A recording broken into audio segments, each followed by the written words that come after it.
It's his.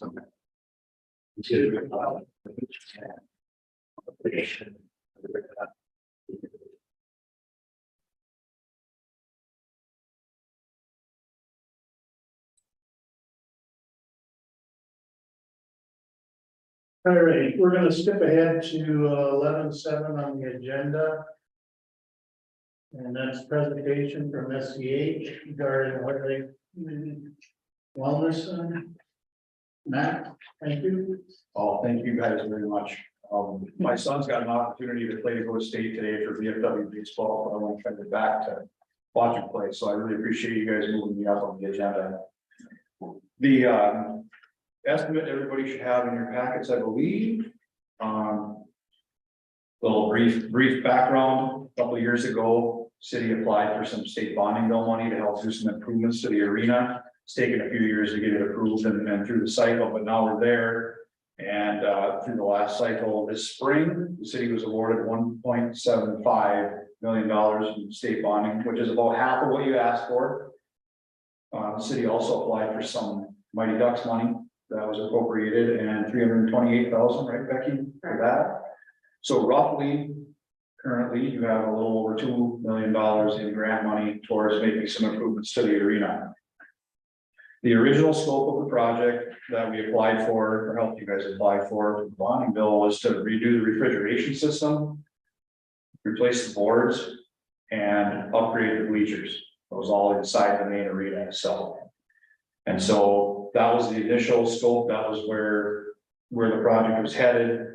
In the meantime, I've met with Becky, I've met with Kenny and Wade to discuss how we want to move the project forward, what we would like to move forward with. We, meaning the city, would like to move forward with. And there was some additional work that to the arena, to the parking lot, to the doors in the front, that locker room area that people felt were maybe important to consider at this point. If we're going to do work at the arena anyway, maybe now is the time to look at doing more of a global repair to the arena and the surrounding area. So Becky asked if we would go back and revise the cost estimates that we had done prior to submitting the application of the bonding bill. So we've done that, and then I met with Kenny and Wade and went through the items that they were thinking about over at the arena and put together some preliminary estimates for that. So everything you see on the preliminary probable cost in front of you, that is for all of that work. So you're looking at roughly, again, with some contingency and some inflation figured in, roughly $4.5 million for all of the work that was originally scoped, which that work was about $3.5 million. So if you once the costs were revised, it was roughly about $3.5 million. And so adding the additional items, that brought it up by about $11 million. And that, like I said, that included some additional work to the building, plus some of the exterior work to the site. So I think and please step in here, any of you guys, if I'm misspeaking, Becky or Kenny or Wade, but I think the intention for tonight was for me to come and present the revised cost to the council, answer any questions or try to answer any questions you may have about what you see in front of you, and then give you some time to digest what we've got here, think about what we might want to do moving forward. I think the goal, short term and a little longer term, is to try and get this work done if possible next summer, which would mean we would need to have all the bidding documents ready by right after Christmas sometime and get it bid so that right when the ice comes out in the spring, we can get going on at least the intake for the refrigeration. So that's just to kind of get an idea of what the initial preliminary thought was on schedule. So I think if I'm gonna quit talking and let you guys ask if you have any questions, and then like I said, I think Becky, the plan was to try to get some feedback maybe at the next meeting, then get the financial advisor involved, and then ultimately maybe 2 meetings from now be thinking about trying to finalize the scope and move it forward. Does that sound about right? Yeah, so the estimate you have in front of you outlines the monies we've already received, and so we need to bond for about $2.4 million. It does not, oh yeah, it's in the right. We need to bond for about $2.4 million, and that would be coming out of the city's checkbook, and so you would then need to increase taxes to cover that. And so I did already speak with Shannon Sweeney of David Brown Associates. He's who we typically use for these types of projects. He puts together the financial packages for them, outlines the amortization schedule, that kind of thing. And so if what we'd be looking for from you, no decisions tonight, think it over. You know, if you want to reach out to the community, you can, or if you want to reach out to me or Kenny to talk to them about the specifics, that's totally fine as well. At the next meeting, it will be on the agenda again, and at that time you are comfortable making a decision, we can. Or if tonight you want me to engage with Shannon a little more and say this is about how much we'd be looking to bond for, what would that cost this year, and then we can discuss what the tax levy would have to go to cover that. That's something else I could bring to the next meeting. It's just, are you interested in moving forward with this right now? We have the money from the state, a little over $2 million worth of monies for that. We have not yet approached the IRRR for any IRRB grants for it, because we're looking for a firm commitment from the council prior to application of grants. Personally, Becky, I would like you to, sit down with, financials and give me this before the next meeting. Would you like him to present to you? Or would you prefer that I read? I'd like hearing from him directly, just kind of personally. Because we already did things going on. Is there a timeline on the bonding bill over the, when you guys grant? Every year we have to ask Mighty Ducks to extend that grant. Bonding bill, I mean, they don't hold it forever, but it's not like you have to spend it right this second either.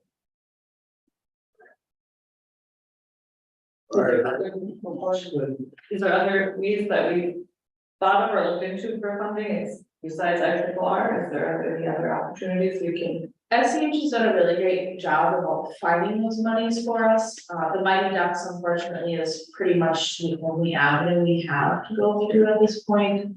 Between that, the state bonding and IRRR, I think we'll probably get close to bonding $2 million with the project.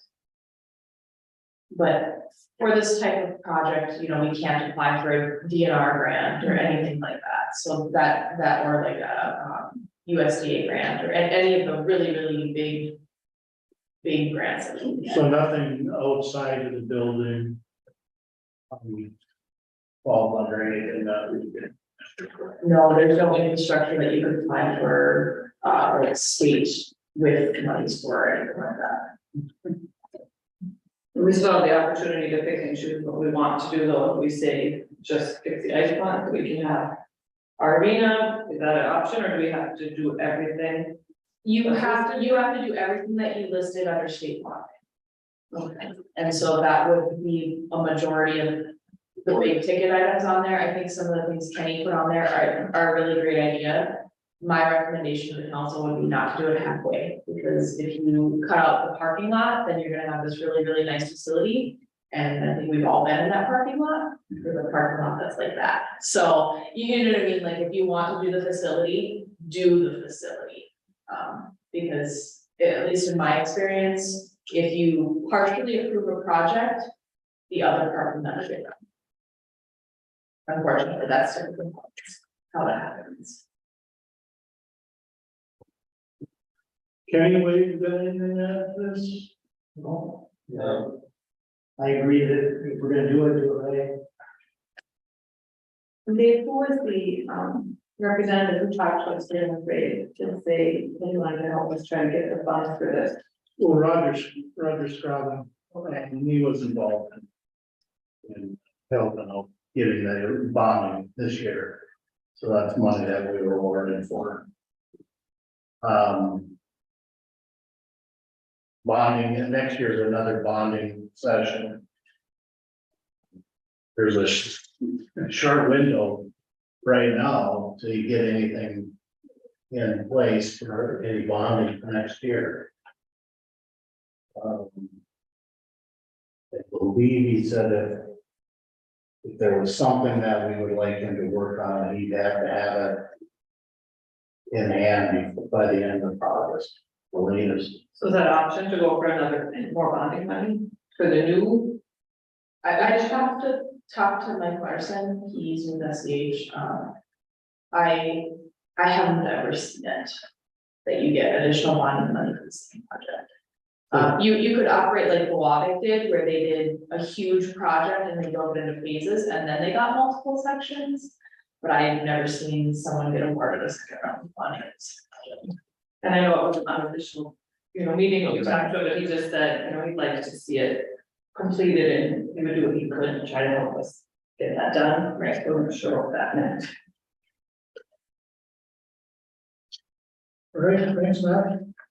Appreciate it. All right. Thanks again for moving me up.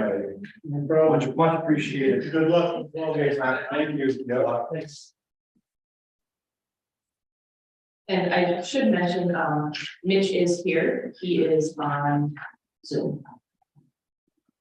Do we have any legal questions? Yes. We do have an attorney present. All right.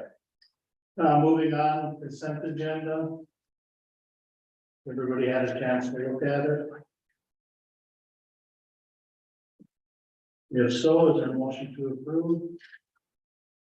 Make that motion. Motion made by Counselor Beauregard, is there support? I'll support that. Supported by Counselor Scott. Any further discussion? All those in favor? Aye. Opposed, motion carries. Before we get going any further, I'd just like to make a shout out to the Water Carnival Committee, the city workers, the EMS fire department, everybody that was involved with the Water Carnival this weekend. There are a lot of volunteers and made it a fun weekend, I think, for everybody. And, there's so many things that the list, people that helped, just wanted to give a thank you to those people. You guys were all busy prior and all weekend. And I just want to thank everybody for that. I guess in citizens, very fortunate staff, city administrator Ronnie. Well, Mayor Minister, my thunder, thank you to everyone for Water Carnival, I heard it was very, very successful. And that's all I have. Recreation Director West. Golf course has been really busy lately, which is a good thing. A lot of town people, which is good because they pay cash and they rent cars, so that's been going good. Pickleball, the arena's going real well. We've actually got 4 courts going down. We've got that many people playing, so that's going on good. And they got a pickleball tournament this weekend. And we painted between Jim and I, we painted 2 courts on the cement in the ice area too, so they can play there, because we had a craft fair in the gym, so they lost 2 courts, so that's been going real well. Other than that, that's about it. Thank you. Public Works Director Kenny. Yeah, as everybody stated already, Water Carnival went good from a public works standpoint, it went about like normal. So no real problems there. The new bathroom was put into service down at the campground Thursday leading up to Water Carnival, which I think was a huge relief for them and gave us 7 additional bathroom spaces to use. I met with the Halls today to go over everything from the weekend, and they said everything went very good. Down there at the campground in general for the weekend. After Water Carnival now, we're cleaning up the Midway area, and we'll start some of the preliminary work we're gonna do, getting rid of some stuff down at the Midway area for the future. Pavilion to be built, the dirt work will be started down there. Some main break repairs started today as far as the blacktopping and some sidewalks that have messed up.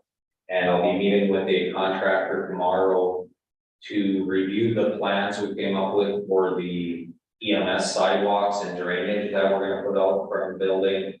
We have to get a by the state. The Department of Labor and Industry, we have to get that approved by them, so we have to go over it before we submit it, and then the work will get started there, hopefully in the summer. We get those sidewalks fixed and the gutter downspout drains all plumbed into the storm drain system that's in the parking lot, so no more plastic tubes across the sidewalks, et cetera. Okay, thank you. City Attorney Mitch, do you have anything? Yeah, Mayor and Council, can you hear me okay? Yes. Yeah, so just an update on the Flow building, communications from Flow's staff indicates that it looks like, the issue that we had reviewed before on whether it was a donation that they could do if they sell it to the city at a reduced price. Looks like that has been cleared now and confirmed that we can go ahead on that basis. So we will be working with Flow here over the next couple of weeks to enter into a formal purchase agreement that we would obviously bring back before the council to present to the council for your consideration on whether you would want to go ahead with the purchase of the Flow building for the reduced price. So we'll be putting that together here over the next couple of weeks, come back before the council at a future meeting and present that. It looks like Flow is willing to go forward on that basis. And then the only other item I had is, and my apologies to Becky for this, but on section 11.2 on the collective bargaining agreement, that's the new collective bargaining agreement with the paramedics group. I did have a comment on that. There's a correction that I do need to note on page 10 of the contract. So when we get to that agenda item, I'll speak up on that. Nothing else, Mayor. Okay, thank you. Report from elected officials. Councilor Kramer, Just the garbage club agenda item. okay. Councilor Graham, Not to be repetitive, but as a water committee member, I just want to thank the city and then the EMS and the ERPD. I got to actually watch them in action on a few calls, and they were very professional, and we should be thankful we have them around, and they did a really good job. It seemed like a busy year for both of those departments, so special thanks to them for taking care of everyone. thank you. Councilor Border, Nothing bigger. Councilor Scott, Like the other folks have already said, I just want to give a few thank yous to some folks I wrote down. It's a bit lengthy, so just stay in there. So first I'd like to thank Jake and Josh with the public utilities for taking time out of their schedules last Thursday, providing a tour of the plant in town. I was really impressed with kind of their knowledge of everything, so I just wanted to thank them. Also, I want to, with Water Carnival concluding yesterday, I just want to thank everybody on the committee for putting on yet another Water Carnival. I know a lot of folks had an enjoyable time, that's all included.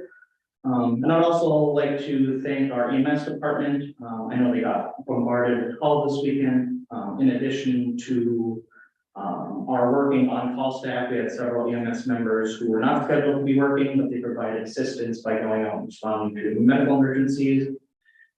So yesterday, while watching a softball game, I witnessed a player get severely injured. Within seconds, we had several Quit Lakes EMS staff who weren't on call rush out into the field and provide medical care. I just want to say that I was very impressed by their speed, professionalism, compassion, and willingness to jump into action despite not being on call. I think we're incredibly lucky, like Sherry had said, to have some trained professionals living in the community. Who are able to provide emergency medical services in such a compassionate and professional manner.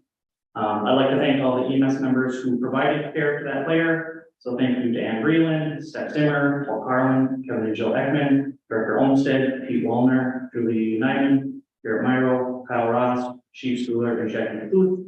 Sorry if I missed anyone.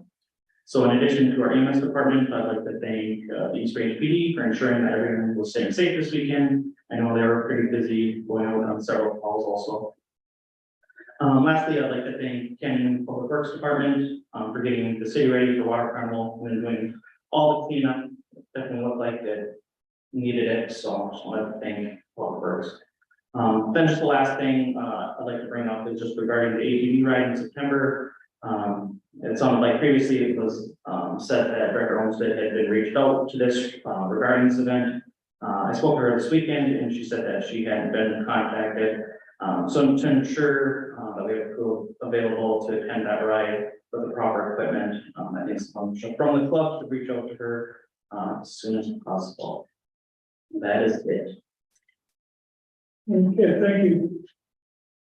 And the only thing I had is I reflected on, if I remembered everybody, I missed East Range PD. And I know there is a weekend that they usually dread because they're awfully busy, and so thanks again for that. Moving on, old business, deeds for Highway 666 storage lot. I do not have the deeds in front of me tonight, however, I do have, 2 purchase agreements. We had 2 of the landowners, decide not to purchase the lots. So these two purchase agreements in front of you are to replace those, and so if you choose to approve these tonight, I will get those over to, Mitch and Joel Wiki and get them on for the next time when we do these for the properties. All right, is there a motion to approve? Do we need to do these individually? No, you can just say the purchase order, so. Okay. We got 2 purchase agreements in front of us. Is there a motion to approve? I'll make that one. Motion made by Council Kramer. Is there support? I'll support that. Support by Council Scott. Any further discussion? All those in favor? Aye. Opposed? Motion carried.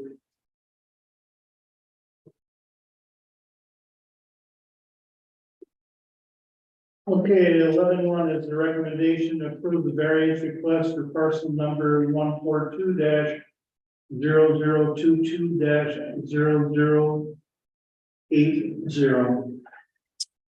So the planning commission had a public hearing on this. A number of people from the public attended. No one had any comments on the parking spot issue. And so the planning commission recommends that the council approves this variance. Okay, is there a motion to approve? We'll make that motion. Motion made by Councilor Graham. Is there support? I'll support that. Any further discussion? All those in favor? Aye. Opposed? Motion carries. 11.2, collective bargaining agreement with ASME ambulance for 2023 and 2024. And authorize a 2,000 payment to each employee to be paid by payroll check and then subject to standard deductions. And I think Mitch had one correction on page 10.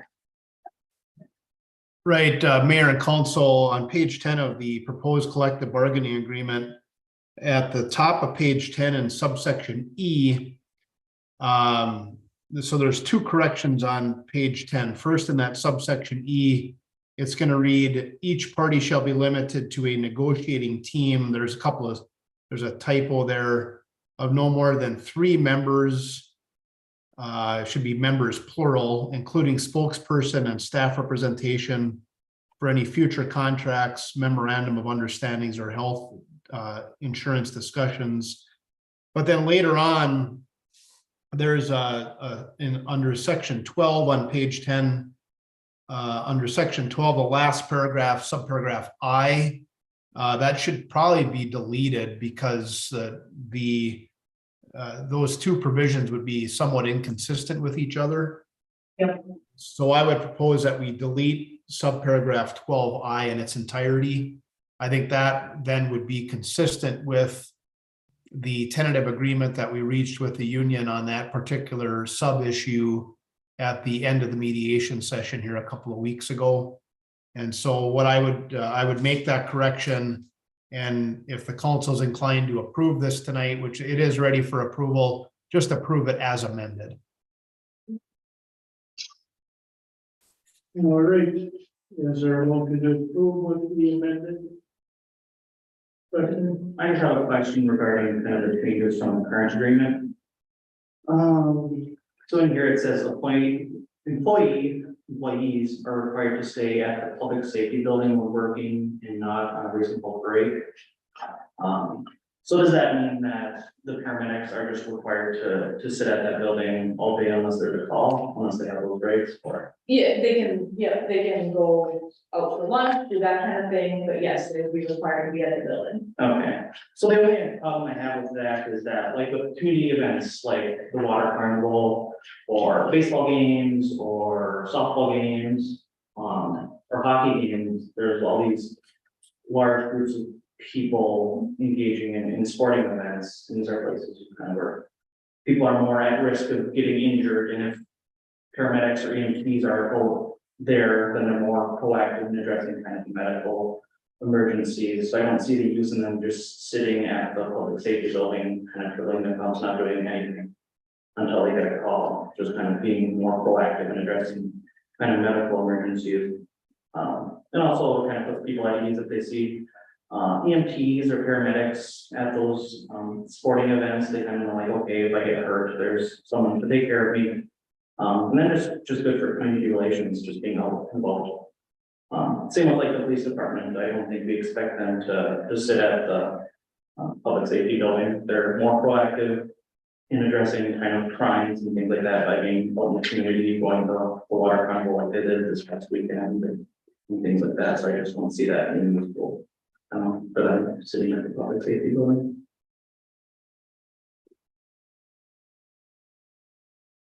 Or was this change addressed within negotiating committee? Yes, or- part of the- It's actually direction from the city council, that's what the city council wanted. Was that in the negotiation, did they all talk about it already? When you guys negotiated? So they already agreed to this. Like I said, spoken to some of the paramedics and I think they agreed with kind of that, just sitting at the public safety building, the plan fire had made. And I guess I have never been told that or brought up, so I guess when you say the council had wanted that, I never had any say in that. I guess maybe the old council had said something about it, but I was never approached or talked to about the paramedics just sitting at the public safety building. I believe that was prior to your joining. I think what you're getting at is they can't just be expected to sit there all the time, but if they're in their vehicle, like the ambulance, and they're at a baseball game or something like that, in those types of situations, that their office is that ambulance. So if they're sitting at a game with the ambulance, then that's fine, I think. Same with the police officers, their office is that car, wherever that car is, that's their office. I think it's how that's worded, it says the public safety building, it doesn't say public safety building and or ambulance. The only point I would raise to that then is, are our other employees allowed to attend their child sporting events on the top as well then? Well, I'm not saying they're child sporting events, I know Julie Nyman doesn't have any kids in town. Jackie doesn't have any kids in town. Cody doesn't have any kids. But in general, are the rest of us allowed to attend those events in the class? Well, I mean, it would make no sense for you if you had it, let's say, for you to go sit there, because you're not a paramedic. I mean, if you're a cop, yeah, that would make sense, and your kid happened to be playing. The biggest part of this was when we negotiated this contract. The beginning was they didn't want to have to be restricted to being at the building, period. They wanted to be able to stay home, sleep at home until they got a call. Right. This was the negotiation that we felt that if they're being paid, while they're being paid on call, that they were to be at the building. Right. And you can throw in 1,000 different lines of language and can change things, but this is what they agreed to, this is what the negotiating committee agreed to. And now this is before us. And I guess, I don't know, being at a softball game where someone gets a knee to the face and broken bones, I don't know, I don't see that being the same as sleeping at home or just kicking your feet up watching TV at home. I see that as not being the same. you could add wording into there, I'm sure Mitch is familiar with legal jargon and wording things to say that if there have to go to some sort of event in which people are kind of amassed or together in groups, that they're going there to provide services. We do also have standby rate that we charge for events that entities are more than welcome to pay for to have our hands. That was what my question was gonna be, they used to attend football games, but that was arranged through the school, as I understand, they would call and say, we want you there at each football game, and then they would pay that standby rate to That's have $150 now, yeah. or like for ATV ride or water carnival, you know, we can have that in our special event permit, or we would like someone at the three fields, or we would like someone at the beach or the water show or the 5K. So that would be a standby rate that that entity did. Yeah, and in the case of the snowmobile ride or the ATV ride or water carnival, those fees are typically waived. And do those events need to be approved by the council Yes. to be able to use city equipment at those events? Yeah, to have the fee waived, yes, that's the point of the special event permit that the waives. So I think we do list, when water carnival applies, we do list 5K, the water show, those things that we need an ambulance on site during these times. So that's something that could be arranged if we, let's say water carnival wants to add at the three fields, we can say we want someone up there.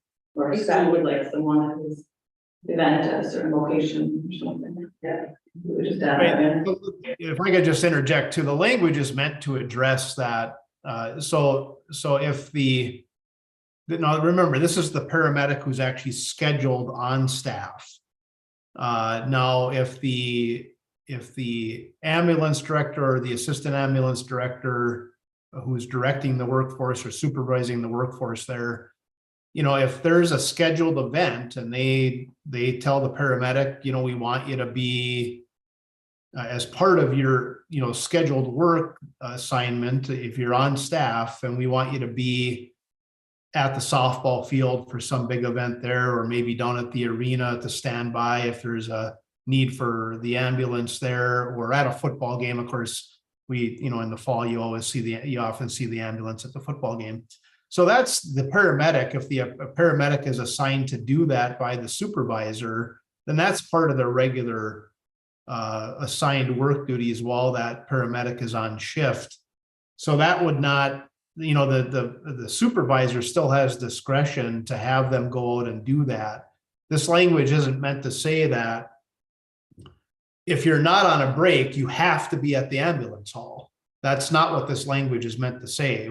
And as the mayor mentioned, the intent of this language was that if you're the scheduled paramedic on shift, that, you know, basically, you know, you're supposed to be at the ambulance hall there, and even if there's idle time, it's meant to clarify that you're required to stay at the ambulance hall. If you're on an overnight shift and there's idle time, you're required to be at the ambulance hall. You're not allowed to go home and sleep while you're the scheduled paramedic on shift. That's what the language is really intended to address, and it's language that they ultimately agreed to. But the language, the way it's written, does not prevent the paramedics as part of their assigned work on a shift to go and to attend to some of the community types of things that might be going, you know, as was mentioned. So it sounds like the supervisor or director of homestead has some discretion, and as long as they're asking her beforehand. And as long as it's part of a job that they should be doing. Right. Right. Providing medical service for the workforce. All right, thanks for clearing that up, Mitch. All right, is there a motion to approve? I'll make that motion. Motion made by Councilor Kramer, is there support? I'll support. Supported by Councilor. And just remember to make sure the minutes state as amended. Yep, I have that done. Okay, all right, thank you. Did everybody hear that? As amended? Yeah. Okay, all those in favor? Opposed? Motion carried. 11.3, request waive fee for White Lakes Garden Club use of the picnic shelter at Fisherman's Point.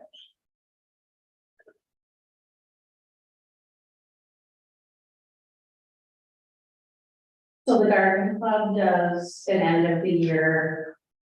For the end of their year, cookout every year in Shelter 3, and they've requested for that fee to be waived.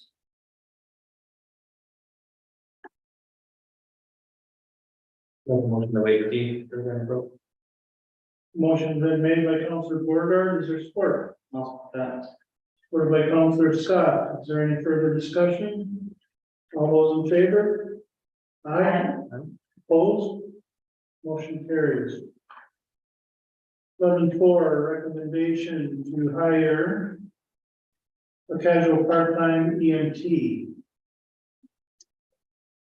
EMS Director Homestead recommends hiring John Ridlin as a casual part-time EMT and approving the tuition reimbursement agreement.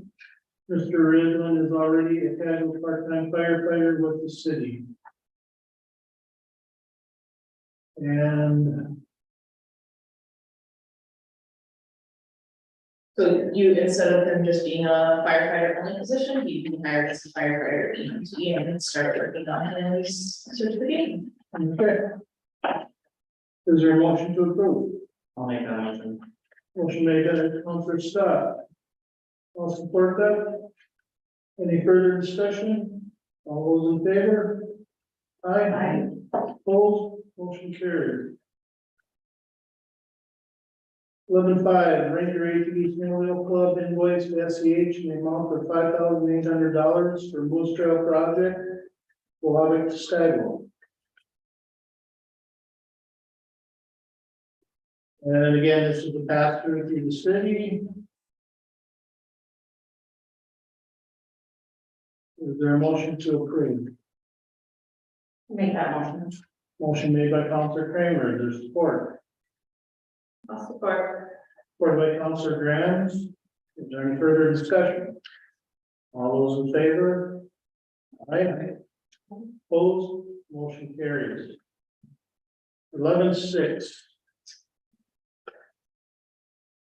is payment plans for delinquent utility accounts. So our new accounting system allows for us to do contracts within the utility billing portion of that. And what that means is before, what would happen is I would bring those sheets to you with the laid out terms, I would have the person sign them, and then we would have to manually track each of their payments each month. This does it for us. And so my request from the council is to authorize me to set up any payment plan lasting 18 months or less. And so that would just happen automatically. Right now, there's a little bit of a lag time between when they get their delinquent notice. So for example, they got their delinquent notice at the beginning of this month. They had until Tuesday of last week to call me to set up a payment plan. And then they have to wait until today to get that payment plan approved by the council. And so if we can avoid that lag time, then we can get those payments in faster, sooner, and get it started a little more efficiently. And this way they will just get that payment as part of their bill every month, and they won't have to remember to pay it. It'll just come as part of their balance due. Okay, thank you. Is there a motion to approve? Make that motion. Motion made by Counselor Borger, is there support? Plus for, Supported by Counselor Kramer. Is there any further discussion? All those in favor? Aye. Opposed? Motion carries. Is there a motion for adjournment? motion to adjourn. Motion made by Counselor Kramer, is there support? I'll support. Supported by Counselor Scott, all those in favor? Right. Aye. Opposed?